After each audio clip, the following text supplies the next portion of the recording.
Elle n'a jamais eu de famille, alors ça ne sert à rien de chercher un donneur. C'est dommage, mais dans ce genre de cas, on ne peut pas faire grand-chose. Je m'arrêtai brusquement dans le couloir de l'hôpital, la main encore tremblante après les adieux que je venais de faire dans la chambre 243. Les infirmières discutaient à voix basse près du poste, sans remarquer ma présence derrière la machine à café cassée. Oui, Sarah a toujours été un peu orpheline. Elle a grandi dans une famille d'accueil, elle n'a jamais connu sa famille biologique. Son mari est dévasté, le pauvre. Mon cœur s'est emballé. Sarah. Ma Sarah. Elle parlait de ma femme comme si elle était déjà morte.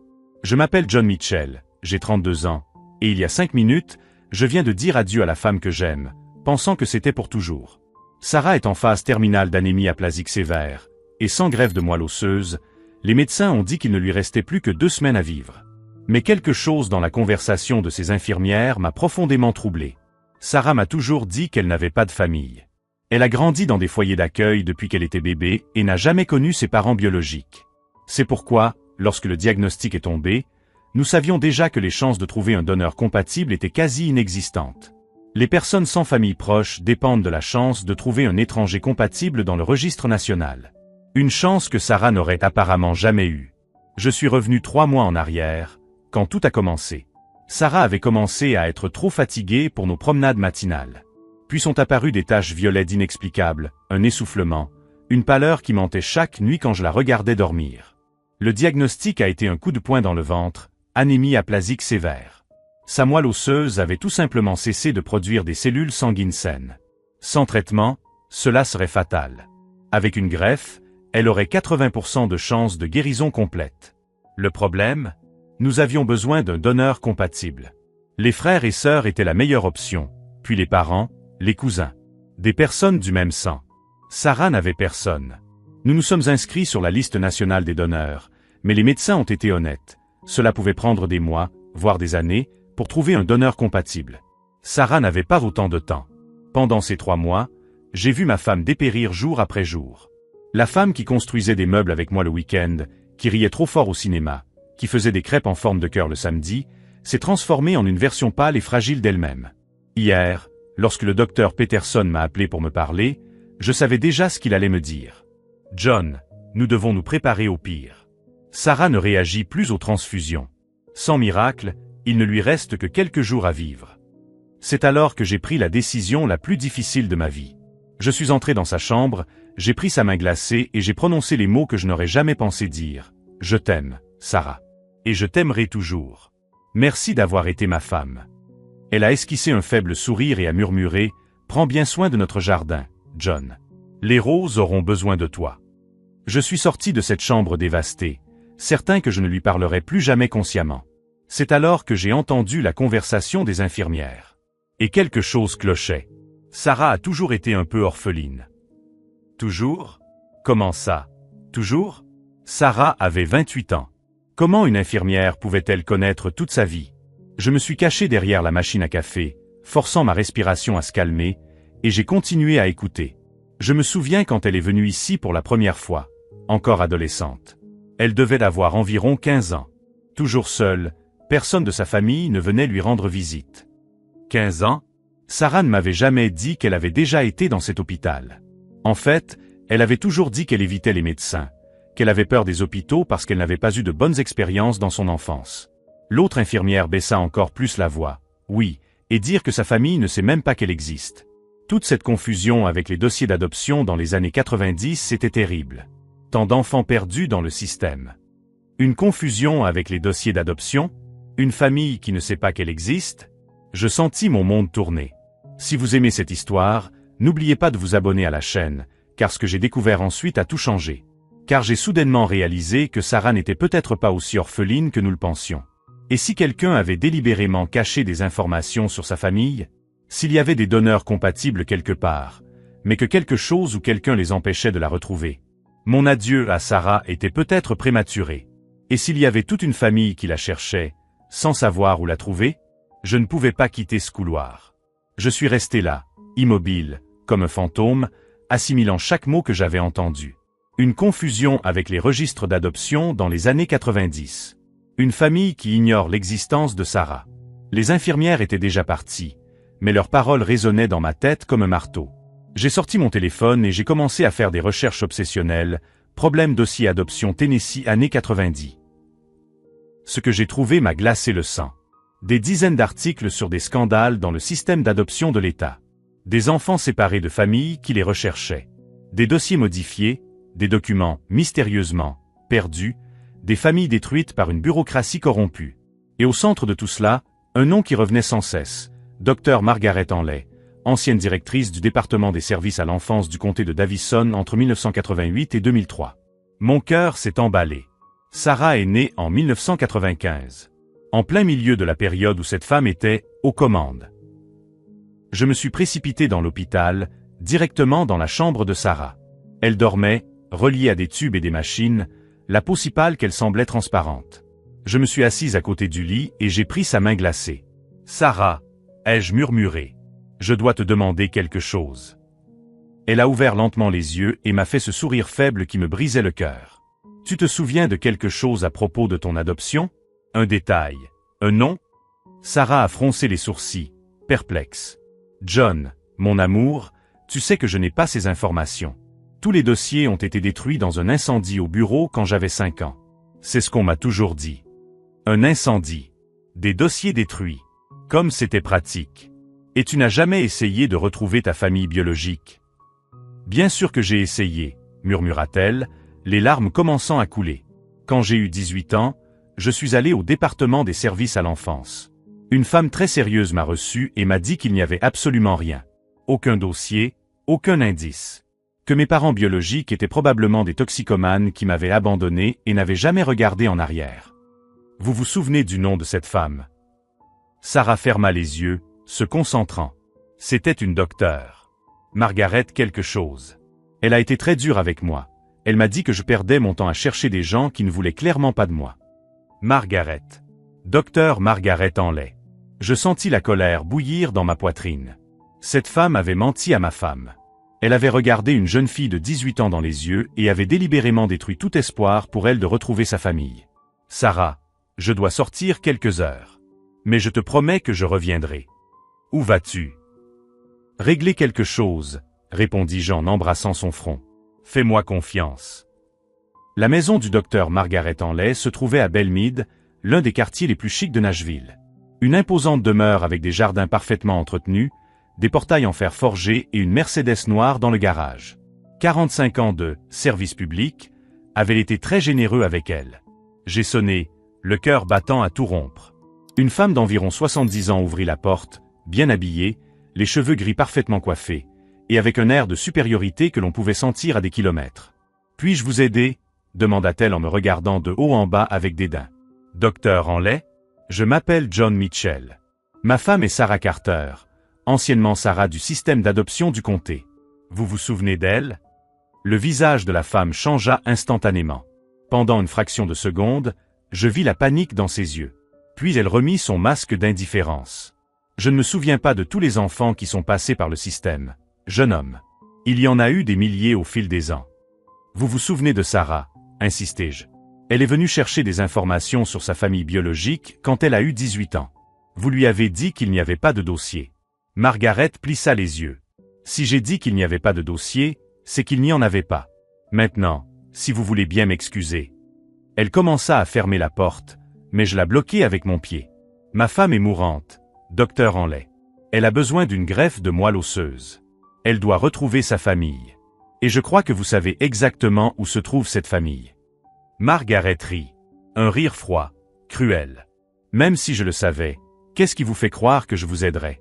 Certains enfants sont mieux là où ils sont. Certaines familles sont mieux séparées. Que voulez-vous dire? Je veux dire, dit-elle en se penchant vers moi, que votre femme a eu de la chance. Elle a eu une vie décente dans des familles d'accueil. Elle n'a pas été battue, maltraitée ou négligée comme elle l'aurait été si elle était restée avec cette famille de personnes inaptes. Des gens incompétents. Les mots sortaient de sa bouche comme du poison.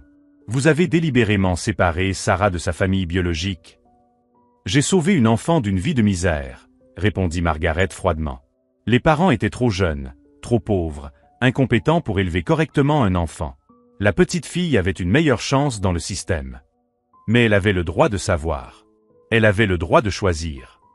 Elle avait le droit d'être protégée des décisions stupides d'adultes irresponsables, rétorqua-t-elle. Et regardez ce qu'elle est devenue. Elle a grandi, s'est mariée, a mené une vie normale. Jusqu'à ce qu'elle tombe malade, bien sûr.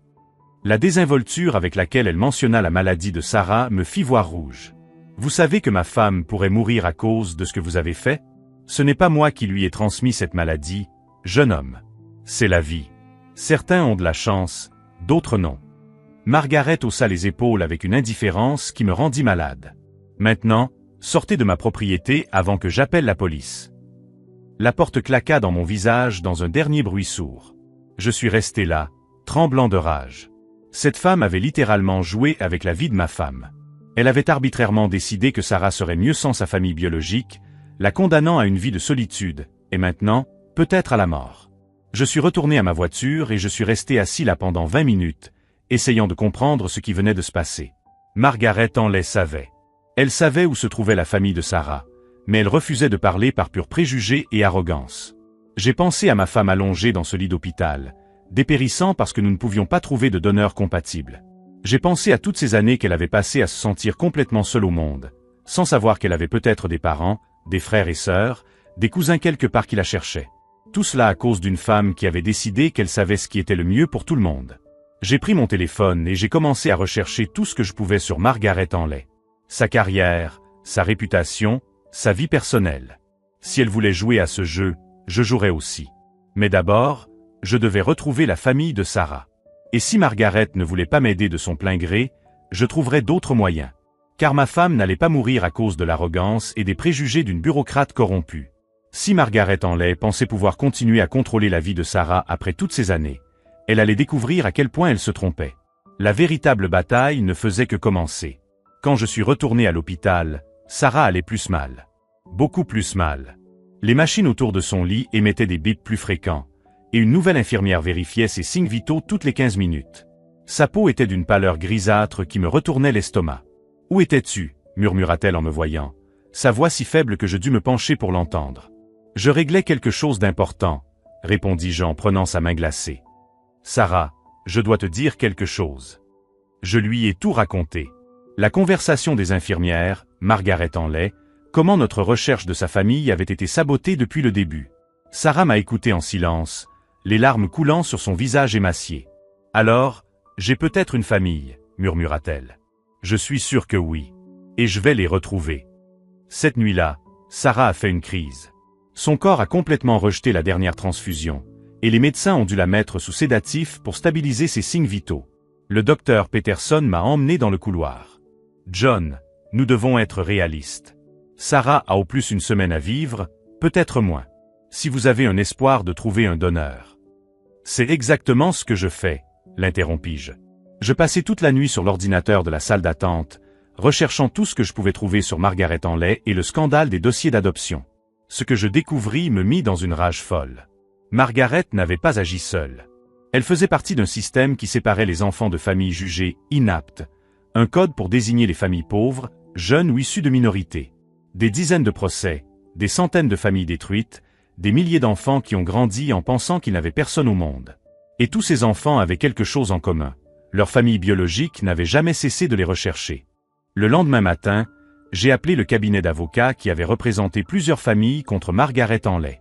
La secrétaire m'a transféré à Amanda Rodriguez, une avocate spécialisée dans les affaires d'adoption. « Monsieur Mitchell » m'a-t-elle dit après que je lui ai expliqué la situation. « Le cas de votre femme ressemble exactement à ceux que nous avons étudiés. Vous avez dit qu'elle était née en 1995 ? C'est exact. C'était l'une des années les plus actives du réseau Hanley. Elle vendait littéralement des bébés à des familles riches tout en disant aux familles biologiques que les enfants étaient morts ou avaient été adoptés hors de l'État. Mon sang s'est glacé. Vendre des bébés? C'était un marché noir déguisé en programme d'adoption légitime. Les enfants de familles pauvres étaient séparés et placés dans des familles qui payaient des sommes exorbitantes. Les familles biologiques étaient découragées ou recevaient de fausses informations. Comment puis-je retrouver la famille de Sarah? Amanda marqua une pause. Normalement, cela prendrait des mois d'enquête judiciaire. Mais, elle soupira. J'ai quelque chose qui pourrait vous aider. Nous avons réussi à récupérer certains des dossiers originaux de Hanley lors d'un des procès. Des dossiers qu'elle avait juré d'avoir détruits. Mon cœur s'est emballé. Vous avez les dossiers de Sarah? Je peux vérifier. Mais, monsieur Mitchell, je dois être honnête. Même si nous retrouvons sa famille, faire les tests de compatibilité, organiser une greffe, cela prend du temps. Du temps que votre femme n'a peut-être pas. Laissez-moi m'en occuper, ai-je répondu. Donnez-moi juste les noms. 2 heures plus tard, Amanda m'a rappelé. John, j'ai trouvé quelque chose. Sarah n'est pas fille unique, contrairement à ce qu'a dit Margaret. Elle a 2 frères aînés et une sœur cadette. Ses parents, Maria et Carlos Delgado, ont vécu à Nashville jusqu'en 2005, avant de déménager à Memphis. Ils la recherchent encore aujourd'hui. J'ai pris un bout de papier et j'ai commencé à noter frénétiquement. Tu as leur adresse actuelle? J'ai tout. Leur numéro de téléphone, leur adresse, même leur lieu de travail. John. La voix d'Amanda était émue. Ils n'ont jamais cessé de la rechercher. Chaque semaine, ils appellent les services sociaux pour avoir des nouvelles de leur fille disparue à l'âge de 8 mois. 8 mois. Sarah a été enlevée à sa famille alors qu'elle n'avait que 8 mois. Margaret a dit aux parents que Sarah était morte d'une pneumonie à l'hôpital, a poursuivi Amanda. Ils ont organisé des funérailles vides, John. Ils ont enterré un cercueil vide. La colère que j'ai ressentie à ce moment-là était différente de tout ce que j'avais connu auparavant. Ce n'était pas seulement pour Sarah, c'était pour toute la famille Delgado, pour toutes ces années de souffrance inutile, pour chaque anniversaire passé à pleurer une fille qui était en vie à quelques heures de là. Je pars pour Memphis tout de suite, ai-je dit. John, tu devrais d'abord appeler. Non, on ne peut pas faire ça par téléphone. Je suis retourné dans la chambre de Sarah. Elle était réveillée, mais ses yeux avaient perdu beaucoup de leur éclat. Je me suis assis à côté du lit et j'ai pris ses mains dans les miennes. Sarah, j'ai retrouvé ta famille. Elle a cligné des yeux lentement. Quoi? Tes parents, Maria et Carlos Delgado. Tes 2 frères, Miguel et Roberto. Une sœur, Lucia. Ils vivent à Memphis et n'ont jamais cessé de te chercher. Les larmes ont commencé à couler sur son visage, mais cette fois, elles étaient différentes. Ce n'étaient pas des larmes de désespoir, mais de soulagement. Ils m'ont cherché. Tous les jours pendant les 28 dernières années. Sarah a fermé les yeux et a souri pour la première fois depuis des semaines. J'ai une vraie famille. Et ils vont vous sauver, lui ai-je promis. Mais tandis que j'organisais mentalement le voyage vers Memphis, une partie sombre de mon esprit élaborait un autre plan. Margaret Henley avait détruit des vies pendant des décennies, profité de la souffrance de famille, puis mené une vie luxueuse grâce à cet argent taché de sang. Retrouver la famille de Sarah n'était que la première étape. Margaret ne le savait pas encore, mais je n'étais pas seulement un mari désespéré essayant de sauver sa femme. J'étais ingénieur en informatique, spécialiste en sécurité numérique, et j'avais passé les 3 derniers mois à faire quelque chose qu'elle n'aurait jamais imaginé, documenter méticuleusement chaque crime qu'elle avait commis. Si vous suivez cette quête de vérité, abonnez-vous à la chaîne, car ce qui s'est passé à mon arrivée à Memphis a tout changé. Car tandis que je roulais sur la route sombre en direction de la famille que Sarah n'avait jamais connue, j'étais déjà en train de mettre en œuvre la première phase d'un plan qui garantirait que Margaret Henley paierait pour chaque vie qu'elle avait détruite.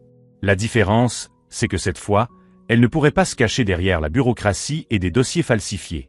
Cette fois, elle devrait faire face à de réelles conséquences. Le trajet jusqu'à Memphis a duré 2 heures et demie, mais cela m'a semblé une éternité. Mon esprit oscillait entre l'espoir et la terreur. L'espoir que la famille Delgado puisse sauver Sarah, la terreur que nous arrivions trop tard. Mais pendant ces heures solitaires sur la route, quelque chose d'autre a commencé à fermenter en moi. Une rage pure contre Margaret Henley. J'ai appelé Amanda Rodriguez en chemin. John, j'ai obtenu plus d'informations sur le cas de Sarah, m'a-t-elle dit. Margaret ne s'est pas contentée de la séparer de ses parents. Elle a des documents prouvant qu'elle a modifié des dossiers médicaux, falsifié des certificats de décès et même intimidé des familles qui tentaient de retrouver leurs enfants. Intimidation comment? Fausses menaces juridiques, poursuites fictives, voire visites policières non autorisées. Elle a transformé le système d'adoption en une machine à faire de l'argent. Je sentis ma mâchoire se crisper. Combien de familles ont été touchées? Au moins 300 que nous avons pu documenter. Mais il y en a peut-être 2 fois plus. 300 familles. 600 parents qui ont pleuré leurs enfants vivants. Des centaines d'enfants qui ont grandi en pensant qu'ils n'avaient personne au monde. Amanda, j'ai besoin d'une chose. Je veux tous les documents, toutes les preuves, tout ce que vous avez sur Margaret Henley. John, je sais que vous êtes en colère. Mais ce n'est pas seulement de la colère, l'ai-je interrompu. C'est la justice. Cette femme a détruit des vies pendant des décennies et vit dans un manoir acheté avec du sang. Ma femme est en train de mourir parce que Margaret a décidé de jouer à Dieu. Cela ne peut pas rester ainsi. Amanda resta silencieuse pendant un moment. Je vais tout envoyer par email. Mais John, qu'avez-vous l'intention de faire? Je ne sais pas encore exactement. Mais Margaret Henley paiera pour tout ce qu'elle a fait. La maison de la famille Delgado était petite mais impeccable, avec un jardin fleuri et un drapeau américain flottant sur la véranda. Lorsque j'ai sonné, une femme latino-américaine aux cheveux gris m'a ouvert la porte. Dès qu'elle m'a vu, ses yeux se sont écarquillés. Vous êtes venu parler de notre fille. J'avais répété ce moment dans ma tête des dizaines de fois pendant le voyage, mais quand le moment est venu, les mots sont simplement sortis. J'ai retrouvé Sarah. Elle est en vie. Maria Delgado s'est effondrée dans mes bras, sanglotant de manière incontrôlable. Un homme est sorti en courant de la cuisine, Carlos, sans doute, et quand il a vu sa femme en larmes et m'a entendu répéter ces mots, il s'est mis à pleurer lui aussi. Notre petite fille, a-t-il murmuré. Notre petite Sarah. Les minutes qui suivirent furent un mélange de larmes, d'étreintes et de questions précipitées. Lorsque nous nous sommes enfin assis dans le salon, entourés de photos de famille où il y avait toujours un espace vide, la place que Sarah aurait dû occuper, je leur ai tout raconté. Je leur ai parlé de sa maladie, de l'urgence d'une greffe, de la façon dont Margaret Henley leur avait menti pendant 28 ans. Cette femme, dit Carlos, la voix tremblante de rage. Cette femme horrible a dit que notre Sarah était morte. Nous avons organisé des funérailles, John. Nous avons enterré un cercueil vide. Elle nous a dit que nous étions trop jeunes, trop pauvres pour élever un enfant, ajouta Maria. Elle a dit que Sarah serait mieux sans nous. Je regardais autour de moi dans la maison. Elle était simple, mais débordait d'amour. Des photos de Miguel, Roberto et Lucia à toutes les étapes de leur vie. Des diplômes accrochés au mur. Une famille unie qui n'avait jamais cessé de chercher sa fille disparue. Margaret avait volé 28 ans à cette famille. 28 ans d'anniversaire, de remise de diplômes, de mariage, de petits-enfants. Tout cela parce qu'elle pensait savoir ce qui était le mieux pour tout le monde. Nous devons partir pour Nashville immédiatement, ai-je dit.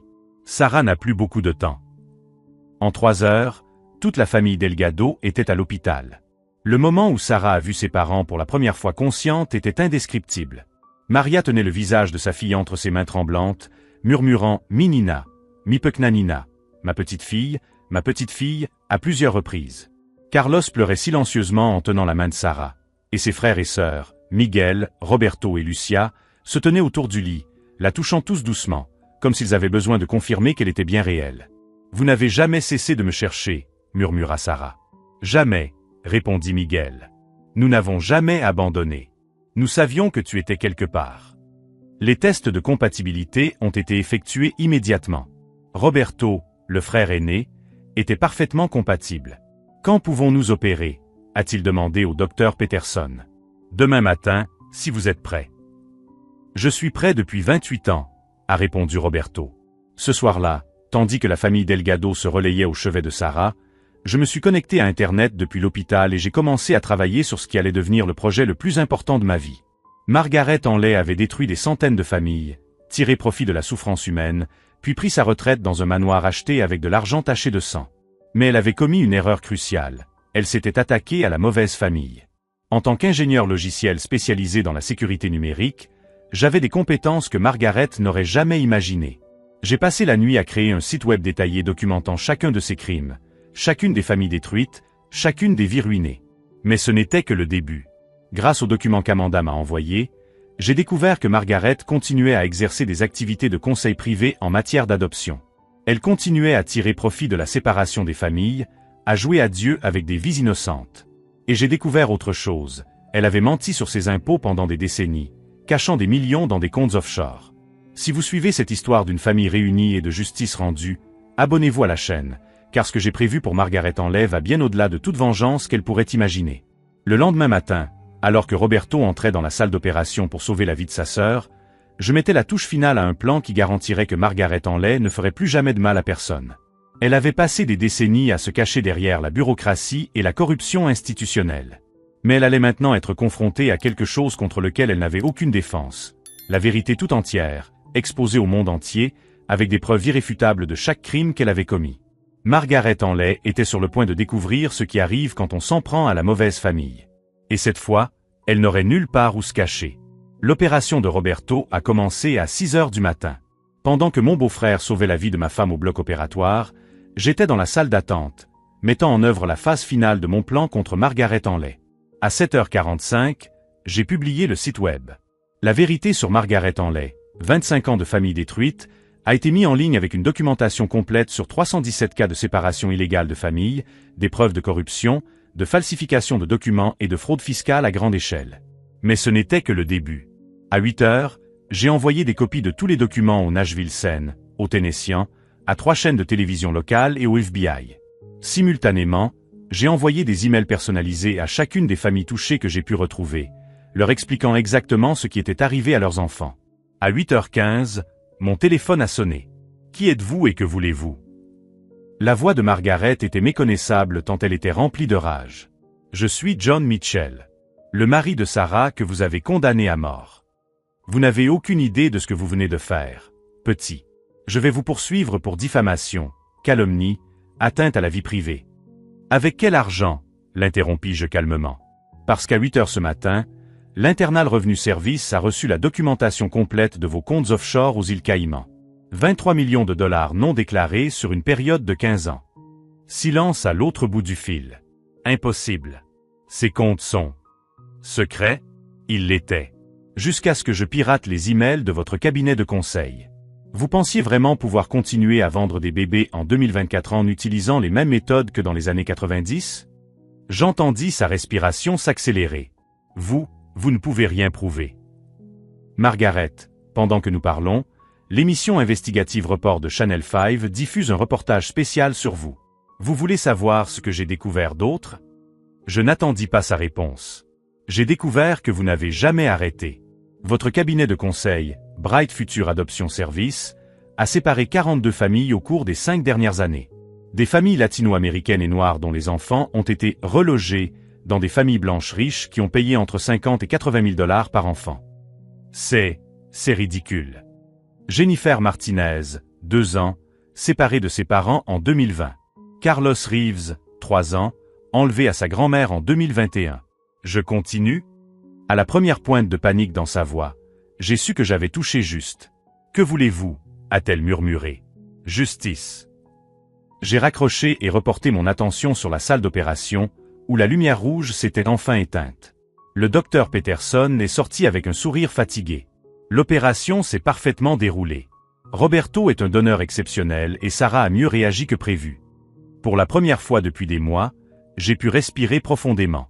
2 heures plus tard, alors que Sarah dormait en salle de réveil, entourée de la famille Delgado, mon téléphone a de nouveau sonné. C'était Amanda Rodriguez. John, je ne sais pas ce que vous avez fait, mais c'est le chaos total ici. Le bureau de Margaret a été perquisitionné par le FBI. 3 familles ont déjà intenté des poursuites, et Channel 5 diffuse en direct des interviews de parents qui ont retrouvé leurs enfants après des décennies. Et Margaret? Elle a été arrêtée. Elle est accusée de fraude fiscale, de trafic de mineurs et de falsification de documents fédéraux. La caution a été refusée. Cet après-midi-là, j'ai reçu un appel inattendu. C'était Maria Santos, l'une des mères dont le fils avait été enlevé par Margaret en 2002. Sonore John, m'a-t-elle dit en pleurant. Pendant 22 ans, j'ai cherché mon Miguel. Aujourd'hui, grâce à ce que vous avez fait, il m'a appelé. Il vivait à 15 minutes de chez moi pendant tout ce temps. Des appels similaires ont afflué tout l'après-midi. Des parents retrouvaient leurs enfants. Des frères et sœurs se retrouvaient. Des familles étaient réunies après des décennies de séparation forcée. À 6 heures du soir, Sarah s'est réveillée. Elle avait meilleure mine et, pour la première fois depuis des mois, elle a esquissé un sourire sincère. « Comment te sens-tu » lui ai-je demandé en lui tenant doucement la main. « Comme si j'allais vivre » murmura-t-elle. « Roberto? Ton frère va bien. Il t'a sauvé la vie. » Sarah ferma les yeux, des larmes de gratitude coulant sur son visage. Et Margaret? Margaret ne fera plus de mal à personne. Ce soir-là, les informations locales ont ouvert leur journal avec cette histoire. Scandale dans le milieu de l'adoption, une ancienne fonctionnaire accusée de trafic d'enfants. Les images montraient Margaret menottée, sa maison mise en perquisition et des dizaines de familles rassemblées à l'aéroport de Nashville. Le présentateur a conclu le reportage en déclarant « Cette affaire a été révélée grâce aux efforts de Marie déterminée à sauver sa femme, ce qui a permis de mettre au jour des crimes qui ont touché des centaines de familles pendant 25 ans. » Mais la véritable satisfaction est venue 3 jours plus tard. Sarah était assise sur son lit d'hôpital, suffisamment forte pour manger seule, lorsqu'une femme a frappé à la porte de la chambre. C'était Elena Rodriguez, l'une des assistantes sociales qui avait travaillé sous les ordres de Margaret dans les années 90.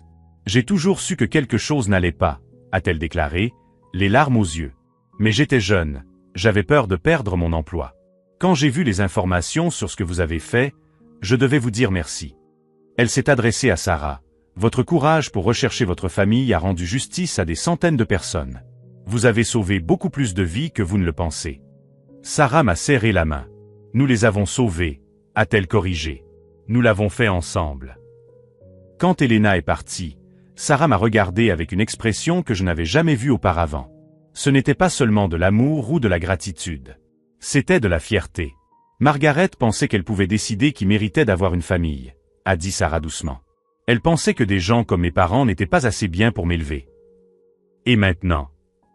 Sarah sourit en regardant par la fenêtre où Carlos Delgado apprenait à sa petite fille, la fille de Miguel, à faire du vélo dans la cour de l'hôpital.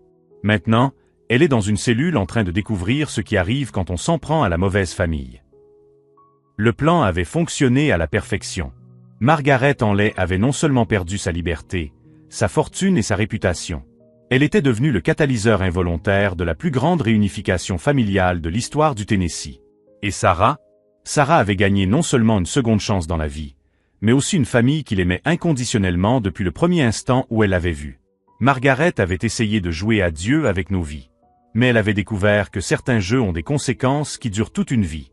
6 mois plus tard, Sarah était debout dans la cuisine de notre maison, en train de faire des crêpes en forme de cœur comme elle le faisait avant sa maladie. Ses cheveux avaient repoussé, plus épais qu'avant, et ses joues avaient retrouvé cette couleur rose et saine que je pensais ne jamais revoir. « Tu me regardes encore avec cette tête idiote », dit-elle en souriant par-dessus son épaule. « Désolé, ai-je répondu en la serrant dans mes bras. Je ne me suis pas encore habitué à l'idée que tu vas rester. » La sonnette a retenti, et la maison s'est rapidement remplie du son familier des voix parlant espagnol et anglais en même temps. Tous les dimanches, la famille Delgado venait pour le brunch. Maria apportait toujours des fleurs fraîches du jardin. Carlos apportait sa guitare pour jouer après le déjeuner, et les frères et sœurs de Sarah, Roberto, Miguel et Lucia, arrivaient avec leurs enfants pour que les enfants puissent jouer dans le jardin. Notre petite maison de 2 chambres semblait soudain immense, remplie de rires, d'histoires et du genre d'amour inconditionnel que Sarah avait recherché toute sa vie sans le savoir. Pendant le déjeuner, Miguel nous a parlé de l'appel qu'il avait reçu la semaine précédente. C'était une famille de l'Oregon, a-t-il dit. Ils ont vu le reportage sur Margaret Henley et se sont rendus compte que leur fils, adopté en 2001, pourrait être celui de notre cousine Elena. Ses parents n'ont jamais cessé de le chercher. C'était l'histoire numéro 73. 73 familles réunies directement grâce à l'exposition de Margaret Henley. Et de nouvelles familles apparaissaient chaque semaine. Amanda Rodriguez était devenue une célébrité dans le monde juridique, représentant gratuitement toutes les familles touchées par le stratagème de Margaret. Elle m'appelait régulièrement pour me tenir au courant. « John, tu dois savoir », m'a-t-elle dit lors de notre dernière conversation. Margaret a été condamnée à 25 ans de prison fédérale. Trafic de mineurs, fraude fiscale, falsification de documents fédéraux. Il n'y a aucune possibilité de libération conditionnelle. Et l'argent? Confisqué dans son intégralité. Les 23 millions de dollars qu'elle avait cachés dans des comptes offshore sont actuellement distribués à titre d'indemnisation aux familles concernées. La famille Delgado va recevoir une somme importante pour les 28 années qui ont été volées à Sarah. Mais la véritable justice n'était pas dans l'argent ou dans l'emprisonnement de Margaret. La véritable justice était dans le salon de notre maison ce dimanche-là, où Sarah était assise par terre et apprenait à sa nièce de 5 ans, Isabella, à jouer du piano sur le vieux clavier que nous avions acheté en solde. « Tante Sarah », demanda Isabella de sa petite voix curieuse, « pourquoi grand-mère Maria pleure-t-elle toujours quand elle te regarde ?» Sarah sourit et caressa les cheveux de la petite fille. « Parce qu'elle m'a perdu pendant très longtemps, ma fleur. Et maintenant, elle est très heureuse de m'avoir retrouvée. Comme au jeu de cache-cache. » Exactement comme au jeu de cache-cache. Sauf que ça a duré 28 ans. Isabella réfléchit un instant, puis dit « Je parie que grand-mère est très douée pour chercher. » « La meilleure au monde, » répondit Sarah, les larmes commençant à couler sur ses joues. De l'autre côté de la pièce, Carlos montrait à Roberto comment accorder sa nouvelle guitare, tandis que Maria et Lucia rangeaient des albums photos pour les montrer à Sarah. 28 ans d'anniversaire, de remise de diplôme, de mariage et de moments en famille dont elle avait été privée. « Regarde ici », dit Maria en montrant une photo défraîchie. C'est Roberto le jour de sa rentrée scolaire. Il a gardé sa photo de bébé dans son sac à dos pendant toute sa première année, en disant aux autres enfants qu'il avait une petite sœur qui allait bientôt rentrer à la maison. Roberto, aujourd'hui âgé de 32 ans, rougit. « Je croyais vraiment que tu allais revenir », dit-il à Sarah. « Je n'ai jamais douté. »« Et j'ai toujours senti que j'avais une famille quelque part », répondit Sarah. « J'ai toujours eu ce vide dans ma poitrine, ce sentiment qu'il me manquait quelque chose d'important. » Ce soir-là, après le départ de tout le monde, Sarah et moi nous sommes assis sur la terrasse pour regarder les étoiles. C'était une habitude que nous avions prise pendant sa convalescence, des moments de silence où nous apprécions simplement le fait d'être en vie et ensemble. « Tu sais ce qui est drôle ?» a dit Sarah en me tenant la main. Margaret pensait qu'elle me protégeait en me séparant de ma famille. Elle disait qu'il n'était pas à la hauteur, trop pauvre, trop jeune. « Et qu'en penses-tu maintenant ?» Sarah a ri doucement. Je regarde Carlos apprendre à Roberto à jouer de la guitare, Maria veiller à ce que tout le monde mange à sa faim, Miguel raconter des histoires sur leur enfance, et je me dis que Margaret avait raison sur un point. Quoi donc? Ils m'ont vraiment façonné. Même sans me connaître, ils ont façonné la personne que je suis devenue. Parce que l'amour qu'ils ont ressenti pour moi pendant ces 28 années, la façon dont ils n'ont jamais cessé de me chercher, la façon dont ils m'ont accepté instantanément, tout cela a créé un écho dans l'univers qui m'est parvenu d'une manière ou d'une autre. Elle fit une pause, regardant les étoiles. J'ai toujours su aimer inconditionnellement, John. Même sans avoir de famille pour me l'apprendre, je le savais. Et maintenant, je comprends pourquoi.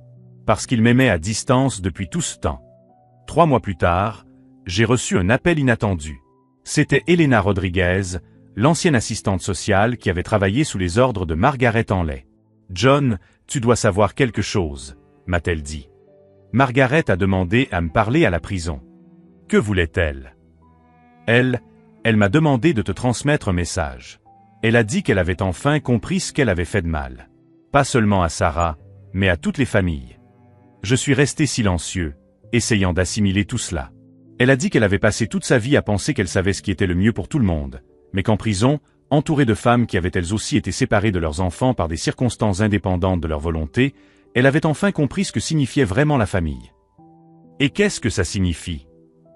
Que ce n'est pas une question d'argent, de maison parfaite ou de circonstances idéales. C'est une question d'amour inconditionnel et de ne jamais abandonner les personnes qui comptent. Elena a marqué une pause.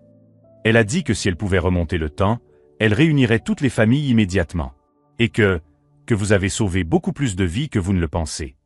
Quand j'ai raconté cela à Sarah, elle est restée pensive pendant un long moment. Tu sais, a-t-elle finalement dit, je n'éprouve pas de colère envers Margaret. J'ai de la peine pour elle. Elle a gâché toute sa vie à essayer de contrôler quelque chose qui ne devrait jamais être contrôlé. Quoi donc? Le pouvoir de l'amour familial. Pour le premier anniversaire de la greffe de Roberto, nous avons organisé une fête dans le jardin. Pas seulement pour notre famille, mais pour toutes les familles qui avaient été réunies grâce à notre parcours. Il y avait des enfants qui couraient entre les tables, des parents qui embrassaient des enfants qu'ils pensaient ne jamais revoir, des frères et sœurs qui se rencontraient pour la première fois à l'âge adulte. Amanda Rodriguez était là avec sa propre famille, ainsi que plusieurs des avocats qui avaient travaillé sur les dossiers. Au moment du toast, Roberto s'est levé, un verre à la main. « Il y a 1 an, a-t-il dit, la voix chargée d'émotion, je n'étais qu'un homme qui avait grandi en sachant qu'il avait une sœur perdue quelque part dans le monde. Aujourd'hui, non seulement j'ai retrouvé ma sœur, mais j'ai gagné un beau-frère courageux qui a refusé d'accepter que certaines injustices soient irréversibles. » Il m'a regardé droit dans les yeux. « John, vous n'avez pas seulement sauvé la vie de Sarah. Vous avez sauvé toute notre famille. Et des dizaines d'autres familles. » Les applaudissements étaient assourdissants, mais ce qui m'a vraiment touché, ce sont les larmes dans les yeux de Sarah alors qu'elle regardait autour d'elle dans le jardin rempli de personnes qui, 1 an auparavant, étaient des étrangers et qui étaient désormais sa famille. Plus tard dans la soirée, alors que nous faisions la vaisselle, Sarah m'a pris par le bras. « Je peux te poser une question ?» « Bien sûr. Si tu avais su dès le début que sauver ma vie signifierait détruire celle de Margaret Henley, l'aurais-tu quand même fait? » J'ai réfléchi longuement avant de répondre. Margaret a détruit sa propre vie au moment où elle a décidé de séparer des bébés de leur famille pour de l'argent.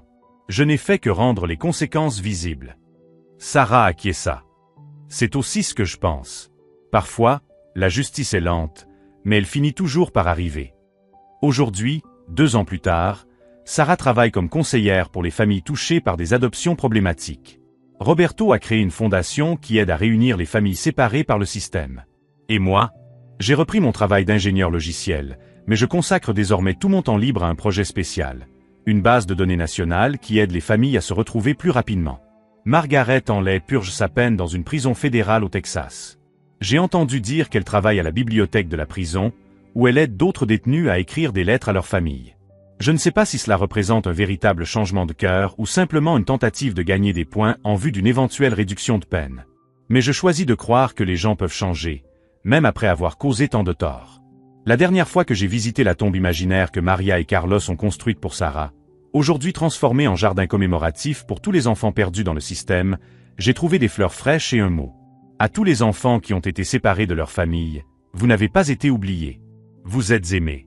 Et il n'est jamais trop tard pour retrouver le chemin de la maison. Une grand-mère qui comprend. Il était simplement signé MH. Margaret avait déposé des fleurs sur le mémorial de sa propre victime. Si vous êtes arrivé jusqu'ici dans ce voyage sur la famille, la justice et les secondes chances, abonnez-vous à la chaîne pour découvrir d'autres histoires de personnes qui ont refusé d'accepter que certaines injustices soient permanentes. Parce que parfois, tout ce dont nous avons besoin, c'est d'une personne prête à se battre pour ce qui est juste. La vérité, c'est que Margaret Hanley a essayé de jouer à Dieu avec nos vies, en décidant arbitrairement qui méritait d'avoir une famille et qui ne le méritait pas.